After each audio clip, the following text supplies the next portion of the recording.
Okay, so the next session today is about business planning.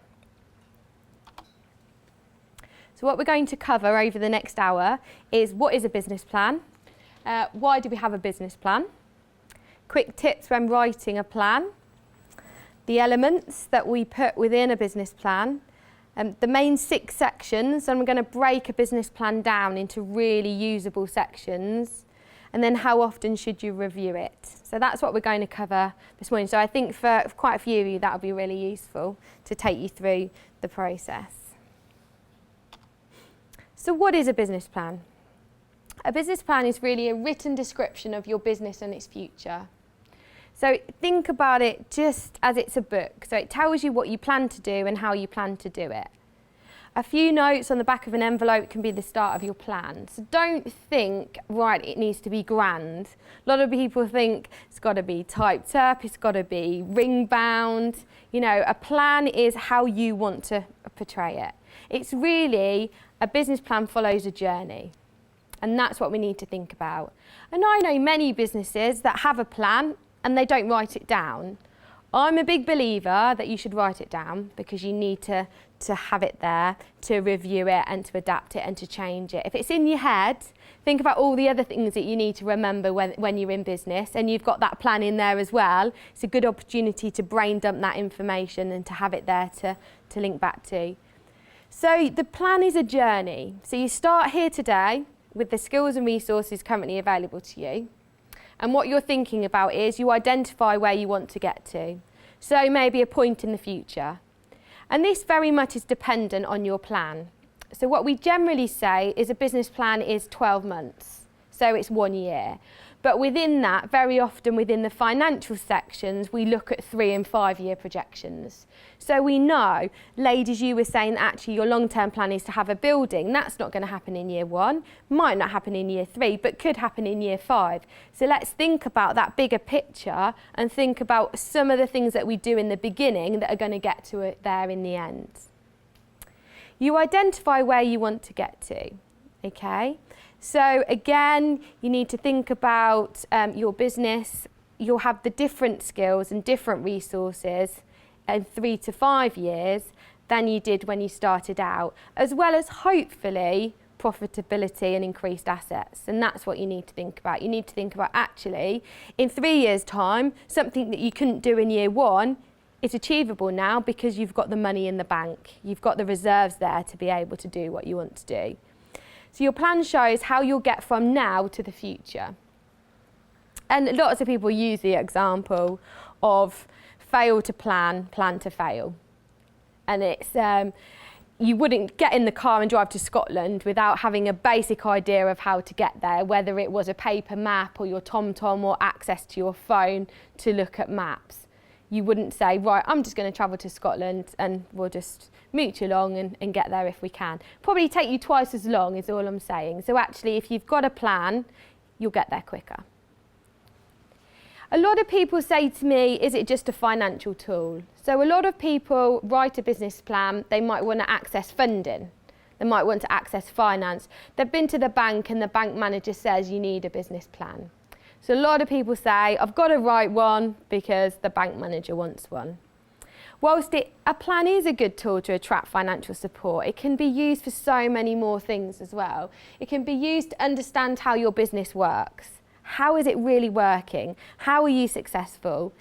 It enables you to monitor progress. Just as we spoke earlier about your personal goals, you get to the end of the first year in your business and you will be tired. You'll look back, and if you haven't got a plan, you haven't got a journey, you won't know how far you've gone. So you won't have that sense of achievement and that satisfaction. It gives you something to hold yourself accountable to. So you've no longer got a boss, you're the boss. So if you haven't got someone saying, why aren't you doing this? Your business plan's doing that for you.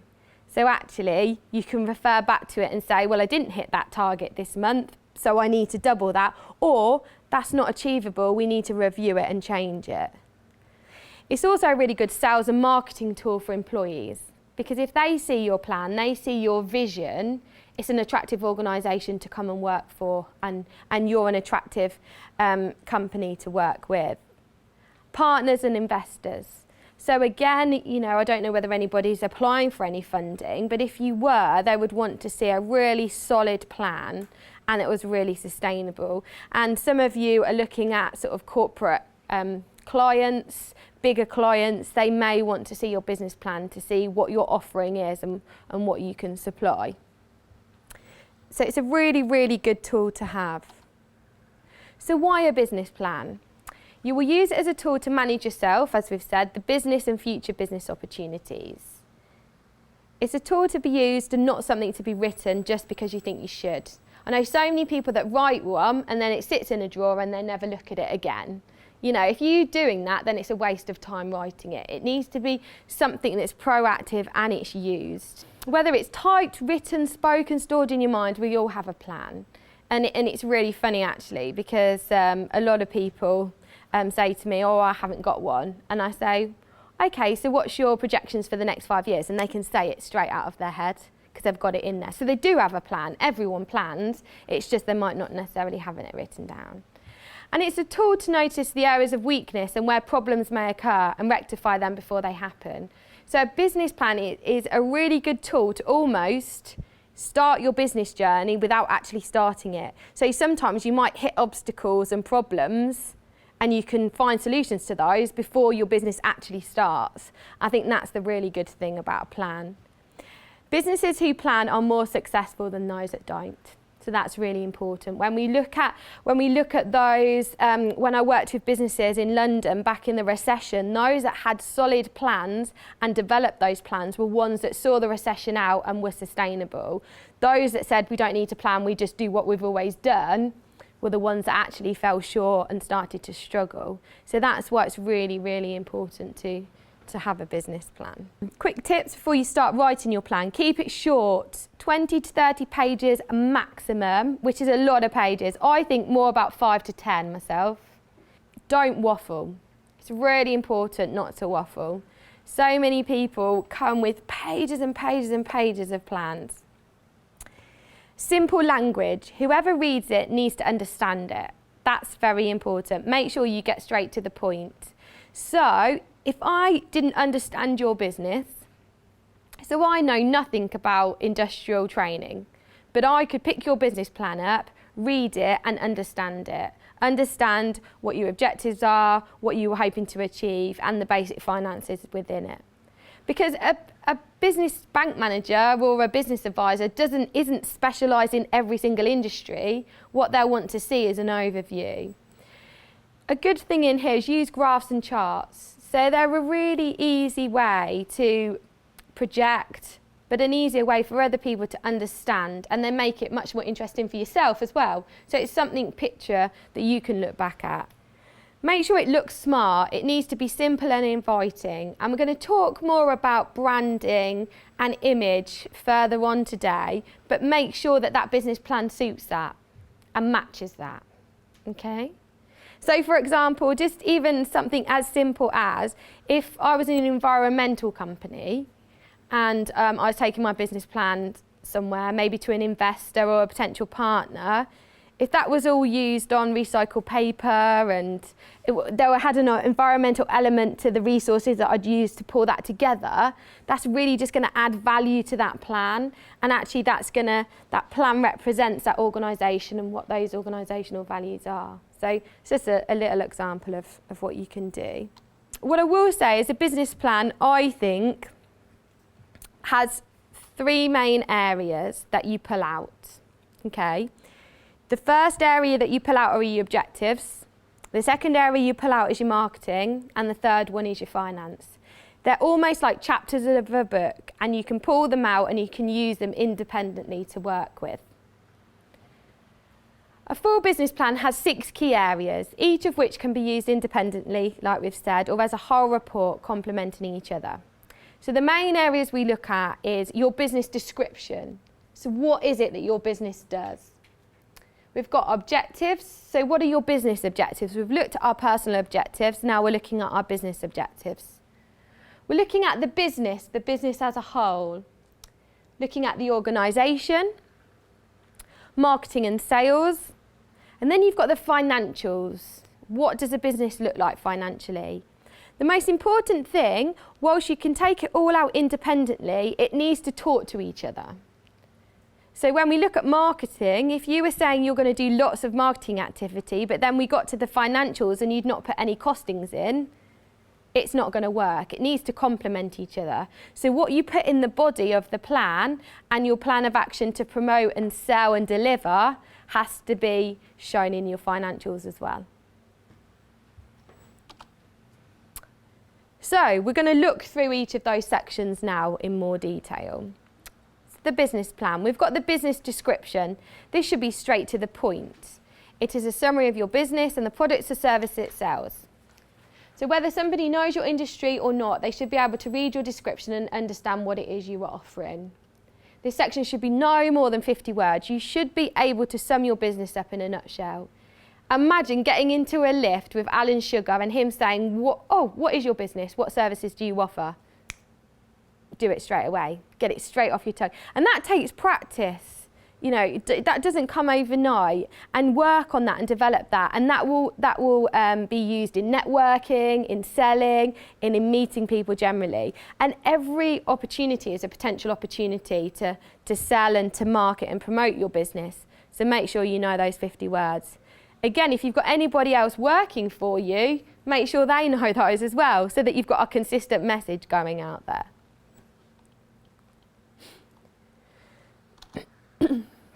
We've then got our objectives.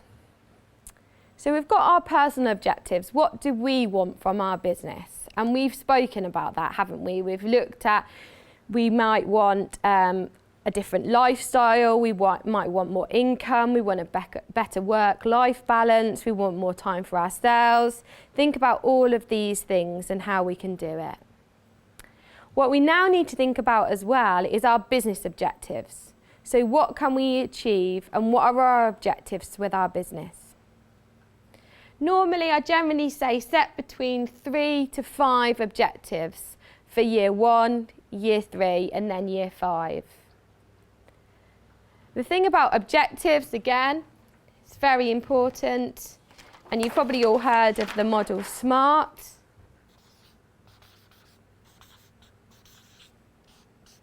But they need to be specific. So make sure your objectives are specific. Make sure they are measurable, so that you can measure whether you've achieved them or not. Achievable,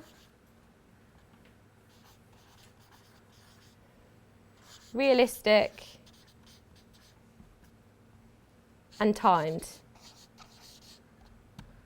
So that's very, very key. If you can remember anything, remember that SMART model when you're looking at your objectives, because it's specific, measurable, achievable, realistic, and timed.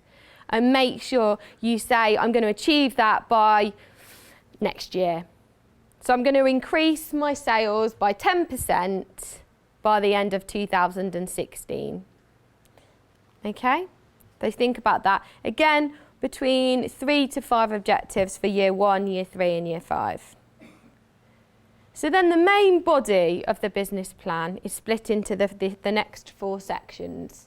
So first of all, we've got the business. We've got the business part that we're looking at. What are you selling? So think about your products and services. What are the products and services that you've got to sell to your potential customers? It might just be products, it might just be a service, or it might be a collection of both. Make sure you understand that and understand what you're selling to them.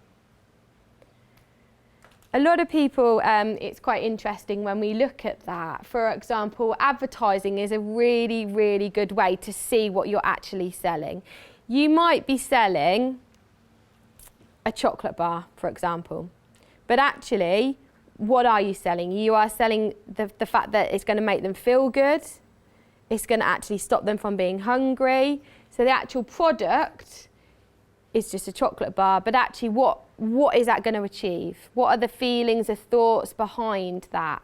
So not only the core products and services, but the added values, the things around those products and services that you're selling. And then what are people buying and what needs are being met? So again, like we've said, think about the solutions to the problem. What are they buying? With regards to the training, you're selling high quality accredited training.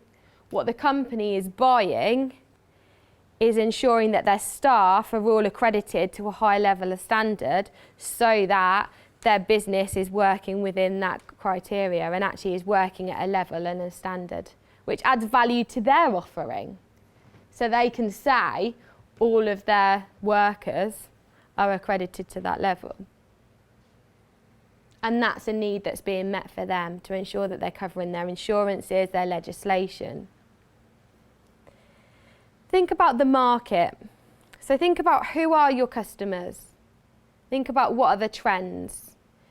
And I think we spoke before about not everybody will be your customer. Start to look at how we can target. Think about who will be your target market and get a really good picture of who your customer is. When you think about your customer, think about who they are, where they go, what do they do in their spare time, what do they do with their disposable income, where are they located geographically? Are they just in a certain geographical area where you live, or is it wider? If you get a sudden phone call from somewhere in Ireland or America for a potential customer, can you deliver? If you can't, look back at what your promotion looks like. Is it bespoke enough to your segment? And is it targeted enough? And think about the trends. So think about the trends of what you're offering. You need to think about your competition. And someone once said you should know your competitors better than you know yourself. Everybody has got competitors out there. And there's two types of competitors. There's direct competitors, so that are doing exactly what you're doing. And then there's indirect. So they might be doing something that's an alternative. So it might be doing something that's slightly different. So for example, if I was offering a leisure service, I've got a swimming pool and I'd opened a swimming pool and I was inviting people to become members of it. So my direct competitors would be other swimming pools. But my indirect competitors would be anybody offering a leisure service or a service which people would spend their disposable income on. Because again, someone might choose not to go swimming, they might go and play tennis or badminton, and therefore that company would be an indirect competitor to me because it's an alternative way that my potential customers are spending and using their money. So think about that. Think about who your competitors, who they are, what do they do, and who do they sell to? We can learn a lot from our competitors. Why reinvent the wheel? I always say this to people, if you know that someone's really good at what they do within your industry, learn from them. Use what marketing they do, adapt it and develop it and make it even better. And a lot of people say to me, well, I wouldn't do it that way because it doesn't work. And that's great, learn that as well. And sometimes people say, well, I'm going to do it differently because no one else is doing it like that. If someone's been doing this for a long time, they've probably tried that already and it hasn't worked. So listen to the market, listen to what they're doing, and don't think just because they're not doing it, it's definitely going to work, because they may well have already tried it. Think about your USP, think about your unique selling point. So what is unique about you? What makes you different to everybody else out there? And really, really get that. That unique selling point should be part of your business description. It should be within those 50 words that you have as your business description. And then your market testing. So I think we spoke this morning that you've got a couple of potential customers. Make sure that you can do some market testing. Test that it's actually going to work. Or if you've got a product, test that product. Get someone to experience it, to play with it, to work with it, to see whether it's useful for what they're wanting it to be used for. So that's a business element. We then look at the organisation as a whole. So what's the structure of the business? So what legal structure are you going to take? Are you going to be a sole trader? Are you going to be a partnership, a company, limited company? Think about that, look at what would be best for your organisation and take some legal advice. Speak to some legal people who can help you and direct you to the right legal structure for you as individuals. Who are the people within your organisation? So who are they? So there's obviously yourselves. It might be that you're running your business by yourself. It might be that you're going into a partnership. But who else is involved in that business?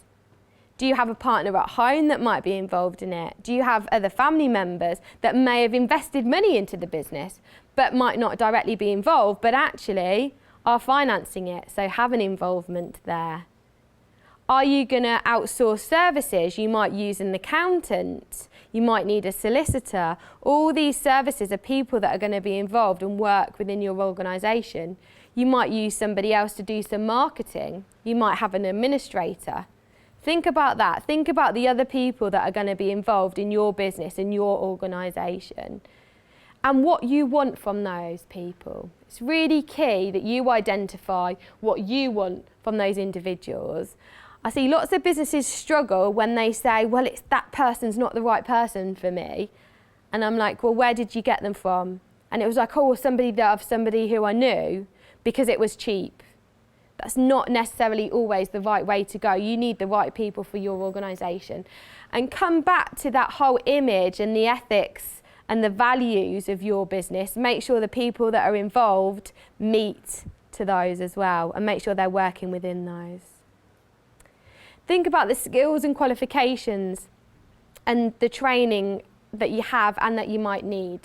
So think about that. Think about, I think we spoke briefly about risk assessment, and so actually someone's gone on to get trained in risk assessment, so it's something that they can deliver themselves rather than outsourcing because it was quite costly.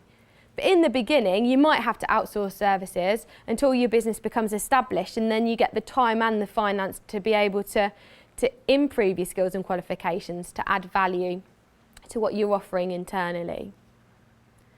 Think about your premises. So where is your business going to be based?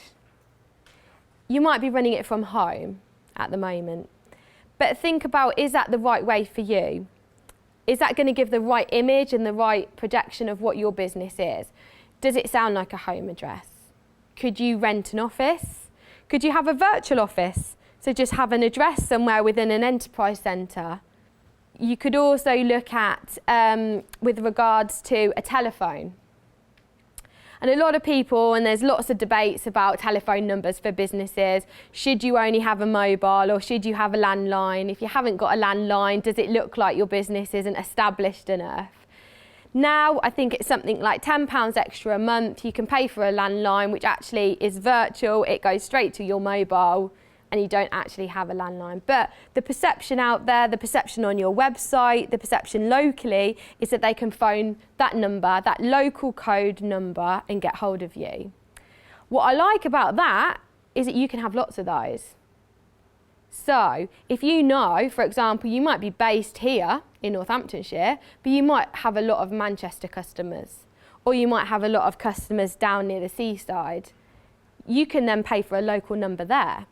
So to them, it looks like you actually have a local office, there's a local number, the perception of your business that it's bigger, that it's spread across the country, but actually it's just that virtual number.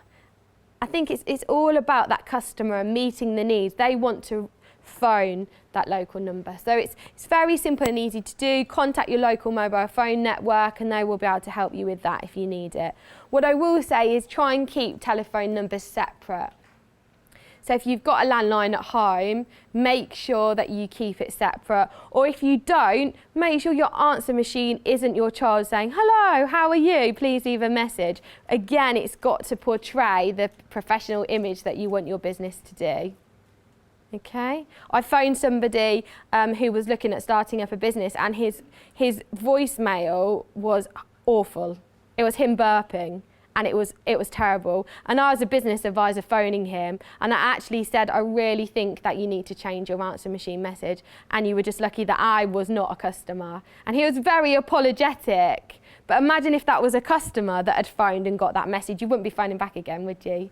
So just think about these sorts of things. So again, premises, think about if you can rent office spaces. You might want to not necessarily jump straight into buying premises because it might not be relevant to you, but actually renting a premises where you can work from. Again, is it easy access for clients to get to customers to get to.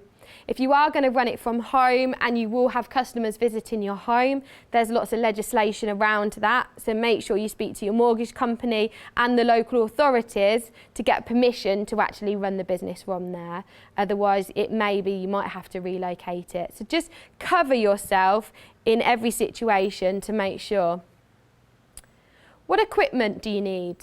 So what equipment might you need for what you're doing? So it might be, with regards to your greetings cards, you might need a big printer, but that might be quite costly. So there's different options. Can you outsource that printing to a printing company until you become more established? Or could you rent a printer? Don't always think about you have to purchase everything. When I work with all sorts of industries, but beauticians, and they say to me, I need a massage table and I need this and that. Actually, you can rent one of those until you've established your business so that you can then buy it. So look at lots of alternatives with regards to equipment and other things that you might need. It's really important to think about your legal requirements. So what are your legal requirements of your business? So we've looked at your legal structure and the requirements there, but what other things? What policies do we need? If we're in specific industries that we need certain legislations, we need to make sure we abide by those. What insurances do we need to have? It's really important to make sure that we've got the right insurances. There's public liability, professional liability, professional indemnity, personal liability. Even as basic as if you use your vehicle as a car for your business, you need business insurance on your car. Simple things like that. Making sure you think about these things when you do it and make sure you plan, because that's a cost. If you're now using your car for your business, your insurance is going to go up, but that's a cost you can put against your business. So think about that. That difference between personal use and business use, we can offset in the costings. And are there any patents? Have we come up with a new idea? Have we created something new, something innovative? Have we designed something? Are we copywriting what we're doing, making sure that no one else can take our idea and patenting it? Normally, if you contact your local library, they can help with things like that. There's also national sites that you can look at with regards to patents and copyright. Or speak to an advisor who will be able to point you in the right direction of where you need to go for that. So the next part of the business plan, the marketing and the sales. So what's the route to market? How are we going to sell our products and services to our customers, and how are we going to get them to buy? So where and how are we selling? And there's lots of different ways that we can sell. We can sell face-to-face, we can sell through a third party, we can sell online, people sell through catalogues, people sell over the telephone, lots and lots of different ways that you can sell your business. Think about who is selling. Are you selling? Are you using other people to sell for you? If so, have they had sales training? Do they understand your products and services? It's really, really important to make sure that if you've got other people selling for you, that they are portraying the right image and they're getting the information correctly, because they might be out there selling the wrong pricing, the wrong products. Make sure that you're putting the right training in there. Are you monitoring selling? So if you're using a number of different sales routes, so I know a lot of people that might sell online but also face-to-face, are you monitoring what works most effectively? Where are you getting most of your customers from? Because that's where you need to direct a lot of your time and effort in where the customers are coming from. What's your pricing strategy? So how are you pricing your products and services? And there's two types of pricing.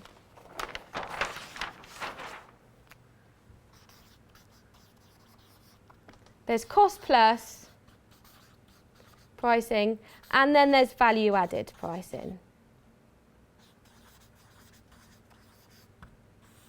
Okay.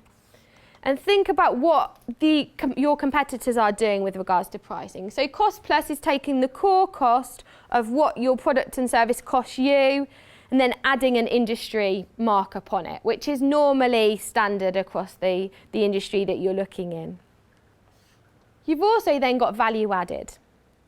And this is a bit more difficult to cost. You've got your cost plus, but actually it's the value that you're putting on your product and service. And that's you. What value are you putting on? So, for example, training is very much value added. It's all about the core cost of the training, but actually what's the value? How much would you cost? How much does that cost? So make sure, again, you're researching your competitors. What are they charging?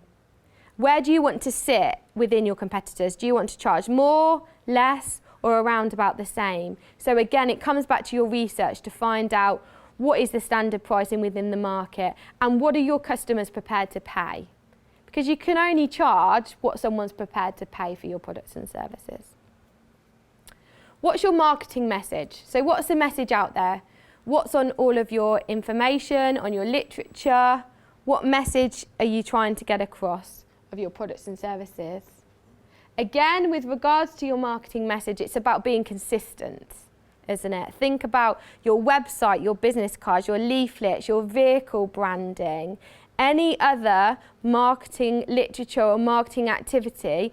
You need to look at it and it all needs to be consistent. You need to look, if your van was there, your business card was there, maybe your logoed clothing was there, you should be able to see that that's all part of one and the same organisation.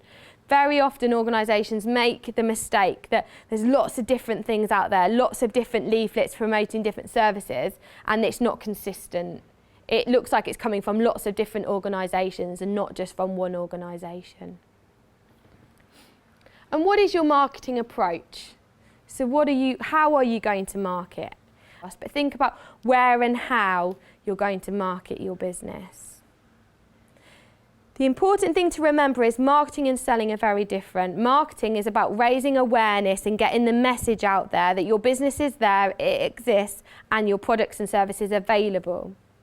Selling is about making that sale. So it's very, very important that when you're out doing things like networking, that's marketing. That's about building relationships. That's about promoting your organisation, getting that message out there. That's not about selling. Once you've made those connections, you've met those people, you can then go in for the sale. But it's important to make sure that you do the two things separately. If you do really good marketing, that would lead you to your customers and you would then be able to sell to them. Think about your marketing budget. And I will say that massive corporate companies would do 10% of their turnover as a marketing budget, which is a huge amount of money. And many of us are not in the situation to actually put 10% of our turnover into our marketing budget. But be realistic about what you're going to do. And a lot of people say to me, well, I don't pay any money for my marketing because it's all free. I do all mine online. Nothing's free. If you're spending a day a week doing online social media marketing, how much would you normally charge a day? Because that's how much that's costing you. So it might be free because you're not actually paying out, but it is costing you because you're not getting paid for that day. So think about that. Think about how much it is indirectly costing. Make sure you do a marketing budget and think about spreading it across. So normally you would do a marketing budget within your financials for 12 months. But think about seasonal trends within your business. So if you were doing gardening, for example, it's very, very busy within the summer months, but then in the winter months it might die down a little bit. So again, we'd want to see that within your marketing budget because you'd probably want to do more promotion around about Easter time, ready. Or again, very often now, you can sell something all year round. So if you're doing gardening, you can shut down the garden in winter. You can do your pre-prepping, your cleaning out, your prepping ready for your growing. So it's all year round, but you need to think very smartly about what you're promoting at different times of the year. And then you've got the sales element of the marketing plan. So how are you going to make those sales? What sort of sales activities are you doing? Do you feel confident in selling your business? Are customers coming to you? You might be so busy they're actually coming to you and you're not out there actively selling.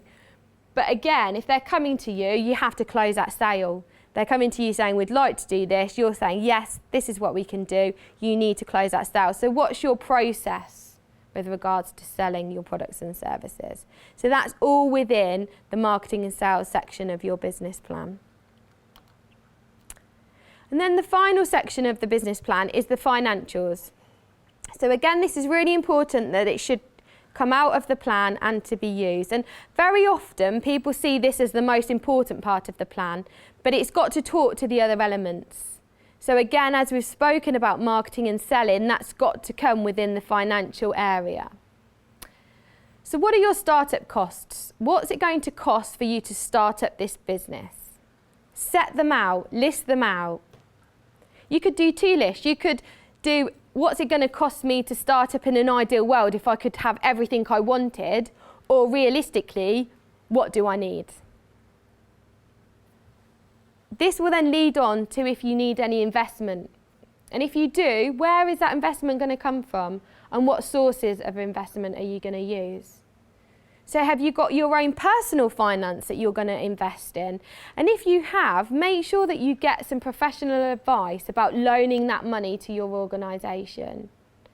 If you're going to use other people to invest that money, it might be a family member, it might be a friend. Make sure you get written agreements between the two of you that that money is actually a loan and that it needs to be paid back. Might be other sources, might be grant funding.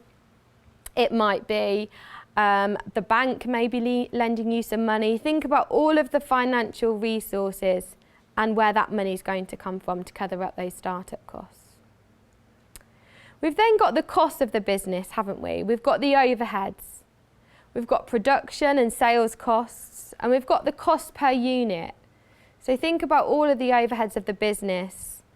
What are our ongoing monthly costs going to be, whether we make sales or not? Because we will have them.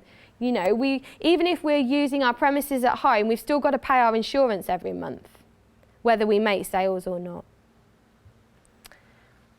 And what's our projected turnover? So what are we projected to turn over? What do we think in our first year we are going to turn over in our business? And then what's our projected profit and loss? So looking at how much income we've got coming in to how much income we've got going out. So what is our profit and loss going to look like? Are we going to break even in that first year, that third year, or that fifth year? When are we going to break even?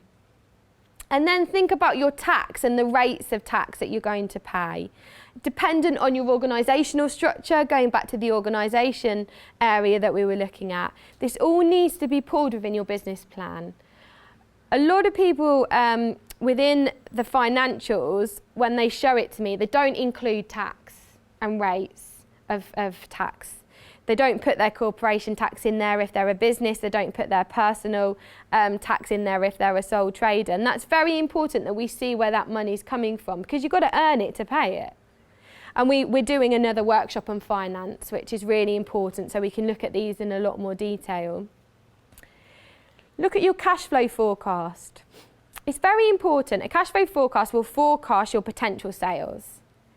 If you're absolutely brilliant and you can get that spot on, that's amazing and well done. Very often, your actual sales will look quite different, but it gives you an opportunity to forecast. What it also gives you an opportunity is when you're actually in your business, you can look back. Once you've done year one, you can use your previous year to look back on to see how well you're doing, whether you've got increased sales or decreased sales. But when you're first starting out, it's really important to have your cash flow forecast to see where you've projected to get to and any issues that you might have. So very often, for example, if you needed a slight overdraft within the first 6 months of your business, the bank or anybody else that was lending you the money would want to see that cash flow, to see that actually you've got enough sales coming in that by month 6 or 7 you can actually start paying that back.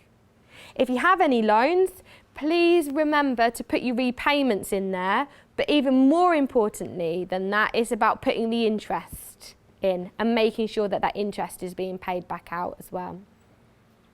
So that's the financials. Again, as I said, we've got another workshop on that goes through all of those sections in more detail. So how often should you review your plan? You should always be updating your business plan. You should update it every month, every week and every day. So when everything has changed, you update the plan that you've got. Only slight changes, and remember, look at the area that you need updating. A business plan is a prediction of the future, and we can't predict, so it is forever changing and developing. And I think that's the most important thing. Someone once said to me that every day you should take an hour out of your day and work on your business rather than in your business. And that was really good advice. And that's your time when you're working on your business to look at your business plan and look at the areas that you might need to change or develop. You might not have an hour every day to be able to do that, but make sure you allocate some time every week to work on your business, not just in it. This gives you a bit more information of what you should review at what time. So with regards to a monthly update, look at the financials. Are you on target? Have you massively overspent and you've not got enough money coming in? Or actually, well, the last 2 months our sales have been brilliant, so actually we could spend a bit more on marketing, or we could do a bit more investment into some equipment that we've really needed.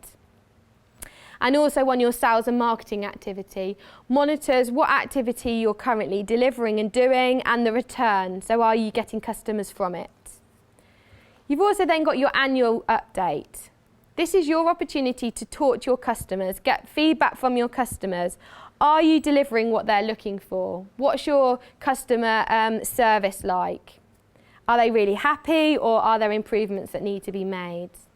Look at new market opportunities. So what's happened in the market in the last year? Have there been any changes? Are there new opportunities to diversify, to grow, to develop your business and your products? But also identify any potential market problems. So I see a lot of times businesses really struggle because suddenly legislation changes, or the government bring in new legislation that suddenly has an impact on that business. Therefore, you need to keep up to date all the time with what's going on and make sure you identify those problems and create solutions. So what can you do differently? What do you need to reevaluate? What do you need to change to make sure that you're taking into consideration those changes? So again, we've said you should be continually updating your plan, but really on a monthly update, the financials and sales and marketing, and then an annual update really on new market opportunities, what your customers are looking for, and a real chance to evaluate where your business is and where you want it to go. So really, you're ready for business now. With your business plan now completed, you are ready to start delivering your products and services. You've got your plan of where you are now to where you want to go. But remember, your business plan should be with you every step of the way, not collecting dust on a shelf. So if it is, make sure you get it down and use it to take your business forward.